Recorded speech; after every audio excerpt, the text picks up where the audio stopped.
अस्सलामुअलैकुम स्टूडेंट्स, कैसे हैं आप सब। उम्मीद करती हूँ आप सब ठीक होंगे। तो स्टूडेंट्स, आज जो हमारा टॉपिक है वो है टर्शरी स्ट्रक्चर ऑफ प्रोटीन। इससे पहले हमने पढ़ा था सेकेंडरी स्ट्रक्चर का। तो टर्शरी में थोड़ा बहुत कम्प्लेक्स होगी इसकी स्ट्रक्चर, क्योंकि जो प्राइमरी थी वो बहुत सिंपल थी, तो जो सेकेंडरी थी वो उससे थोड़ी कम्प्लेक्स थी, और टर्शरी में थोड़ी और कम्प्लेक्स होगी। कैसे? जो अल्फा हेलिक्स और बीटा शीट थी वो क्या होती है, जो पॉलीपेप्टाइड चेन होती है उसकी बेंडिंग और फोल्डिंग होती है। तो इसकी डेफिनेशन क्या है कि टर्शरी स्ट्रक्चर क्या होती है? बेंडिंग, बेंड हो जाना, मुड़ जाना, and fold, bending and folding of polypeptide chain.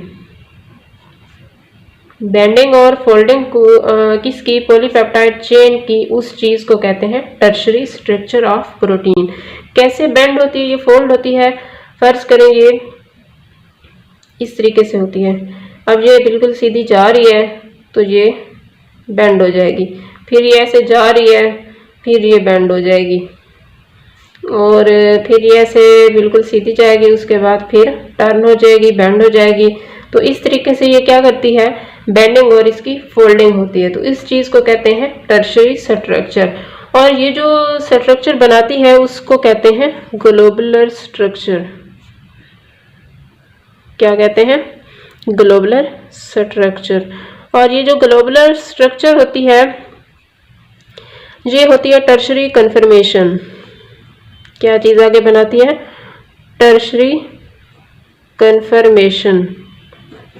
Conformation का क्या मतलब है? शेप के टर्शरी स्ट्रक्चर की क्या बना देती है? एक शक्ल बना देती है, क्योंकि जब ये पॉलीपेप्टाइड चेन है ये बेंड हो जाएगी और फोल्ड हो जाएगी तो ये एक क्या करती है? ग्लोबुलर स्ट्रक्चर बना देती है, और इस चीज को कहते हैं टर्शरी कन्फर्मेशन। कन्फर्मेशन किसे कहते हैं? शेप को। अब ये जो पूरी चेन है कौन सी? टर्शरी स्ट्रक्चर की। ये जो ग्लोबुलर स्ट्रक्चर है ये मेंटेन कैसे होती है? इसको मेंटेन किया जाता है 3 टाइप्स ऑफ बॉन्ड से। 3 टाइप्स ऑफ बॉन्ड से। तो ये जो बॉन्ड्स होते हैं कौन कौन से होते हैं? इसमें फर्स्ट नंबर पे आयनिक बॉन्ड, और इसमें होता है हाइड्रोजन बॉन्ड। 3 बॉन्ड होते हैं, आयनिक, हाइड्रोजन, और होता है इसमें डाइसल्फाइड। 3 किस्म के बॉन्ड हैं, आयनिक, हाइड्रोजन और डाइसल्फाइड। डाइसल्फाइड क्यों कहते हैं डाइसल्फाइड? क्योंकि इसमें सल्फर के 2 बॉन्ड्स होते हैं। डाई मीन 2 और सल्फाइड मीन सल्फर आ जाता है इसमें, तो इस चीज को कहते हैं डाइसल्फाइड बॉन्ड। अब ये जो है 3 किस्म के बॉन्ड्स, ये भी काफी ज्यादा इंपॉर्टेंट है। क्वेश्चन पूछा जा सकता है टर्शरी स्ट्रक्चर में कौन कौन से बॉन्ड्स होते हैं, या फिर ये भी पूछा जा सकता है कितने बॉन्ड होते हैं, तो वो 3 बॉन्ड्स होते हैं। अगर हम एक्वस इन्वायरमेंट की बात करें तो एक्वस का क्या मतलब होता है? वो वाटरी सॉल्यूशन होता है, उसमें पानी होता है। तो एक्वस इन्वायरमेंट में जो टर्शरी स्ट्रक्चर बनती है उसके नतीजे में 2 किस्म के अमाइनो एसिड्स बनते हैं। वो कौन कौन से हैं? एक होते हैं हाइड्रोफोबिक, हाइड्रोफोबिक, और दूसरे होते हैं हाइड्रोफिलिक। हाइड्रोफोबिक और हाइड्रोफिलिक। हाइड्रोफोबिक जो होते हैं ये वाटर हेटिंग होते हैं। फोबिक का क्या मतलब होता है? हेट। और hydro mean water, hydro mean water, और फिलिक मीन लव। मतलब क्या है कि ये वाटर लविंग होंगे, और ये जो होते हैं हाइड्रोफोबिक ये होते हैं वाटर हेटिंग। इसमें जब 2 किस्म के अमाइनो एसिड्स बनते हैं, लेकिन कैसे बनते हैं? फर्ज करें ये है कोई मॉलिक्यूल, कोई भी मॉलिक्यूल है, इसकी जो ऊपर वाली सरफेस है इसमें होता है पानी, और यहाँ पे पानी नहीं है। तो ये जो 2 किस्म के अमाइनो एसिड्स बनते हैं, तो इनमें जो हाइड्रोफोबिक होता है वो होता है इनसाइड, और जो हाइड्रोफिलिक होता है वो आउटसाइड बनेगा। इसमें आपको समझ आ रही होगी जो हाइड्रोफिलिक है, क्योंकि ये वाटर लविंग है इसलिए ये सरफेस के ऊपर बनेंगे आउटसाइड, और जो हाइड्रोफोबिक है क्योंकि ये वाटर को पसंद ही नहीं करते, उससे हेट करते हैं, नफरत करते हैं, तो ये इनसाइड आएंगे, वो उसकी निचली सतह पे बनेंगे।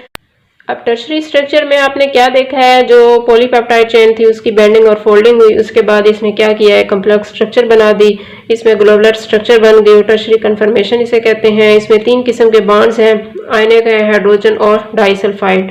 उसके बाद अगर हम एक्वस इन्वायरमेंट की बात करें तो एक्वस जो होता है वाटरी सोल्यूशन होता है, तो उसके नतीजे में जो टर्शरी स्ट्रक्चर बनती है वो 2 किस्म के अमाइनो एसिड्स बनाती है। तो उसमें जो एक होता है वो हाइड्रोफोबिक होता है और दूसरा हाइड्रोफिलिक। हाइड्रोफोबिक मीन कि वो वाटर हीटिंग होता है और हाइड्रोफिलिक वाटर लविंग। तो क्योंकि पानी ऊपर मौजूद है इसलिए ये ऊपर आ जाएंगे, बन जाएंगे, और जो हाइड्रोफोबिक है ये क्या करेंगे, इनसाइड आएंगे, क्योंकि यहाँ पे पानी नहीं है, ये पानी को पसंद नहीं करते। उसके बाद हम देखते हैं इसकी जो प्रोटीन की क्वाटर्नरी स्ट्रक्चर होती है वो किस तरीके से बनती है।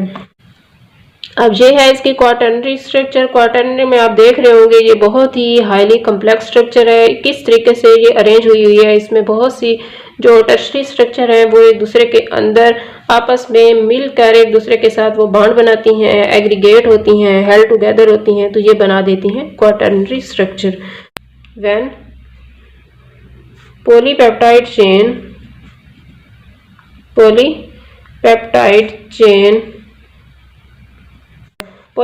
chains are aggregated। का क्या मतलब है, वो आपस में बिल्कुल मिल जाएंगी, तो वो क्या करती हैं, एंड हेल्ड टुगेदर।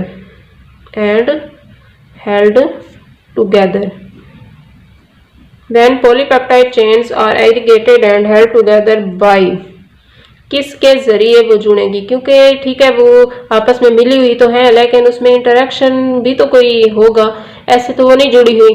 तो उसमें 3 किस्म के इंटरेक्शन होते हैं। एक होता है इसमें hydrophobic interaction, by hydrophobic interaction, जिसमें पानी मतलब नहीं होता, ऐसे अमीनो एसिड्स बनेंगे जो वाटर हीटिंग होंगे, हाइड्रोफोबिक इंटरेक्शन आएगा।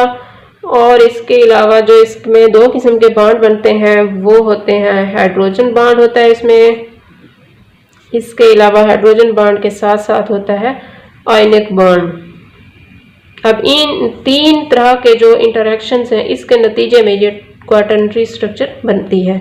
When polypeptide chains are aggregated and held together by hydrophobic interaction, ये जो सारी पॉलीपेप्टाइड चेन्स होती हैं बहुत सी, जब ये क्या करती हैं, एग्रीगेटेड एक दूसरे के साथ मिल जाती हैं, held together by hydrophobic interaction, और दूसरा जो बॉन्ड होता है इसमें हाइड्रोजन बॉन्ड होता है और आयनिक बॉन्ड होता है।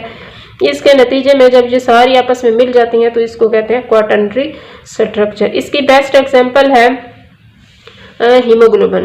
अब ये जो हीमोग्लोबिन है ये होती है हाईली कम्प्लेक्स प्रोटीन। ये जो क्वाटर्नरी स्ट्रक्चर होती है ये भी हाईली कम्प्लेक्स प्रोटीन में पाई जाती है, क्योंकि इसकी स्ट्रक्चर ही बहुत ज़्यादा कम्प्लेक्स है, तो ये पाई भी उन्हीं प्रोटीन में जाती है जिसकी स्ट्रक्चर बहुत ज़्यादा कम्प्लेक्स होती है। हाईली कम्प्लेक्स प्रोटीन की एग्जांपल है हीमोग्लोबिन। तो हीमोग्लोबिन जो होती है ये क्या करती है, इसमें कैपेसिटी होती है ऑक्सीजन कैरिंग की।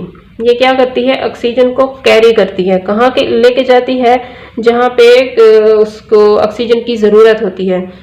ये रेड ब्लड सेल्स की सतह पे पाई जाती है, आरबीसी। तो होता क्या है, जब किसी भी हिस्से को, किसी भी टिश्यूज़ को, किसी भी सेल्स को ऑक्सीजन की ज़रूरत होती है तो हीमोग्लोबिन क्या करती है, रेड ब्लड सेल से ऑक्सीजन को लेके जाती है जहाँ इसकी ज़रूरत होती है, ऑक्सीजन कैरिंग कैपेसिटी। तो ये जो थी इसकी स्ट्रक्चर थी क्वाटर्नरी स्ट्रक्चर। उसके बाद हम देखेंगे उसकी प्रोटीन की कुछ क्लासिफिकेशन होती हैं, वो हम डिस्कस करेंगे अगले लेक्चर में। यहाँ तक अगर आपको कोई भी इशू है तो आप कमेंट सेक्शन में पूछ सकते हैं। थैंक यू, अल्लाह हाफिज़।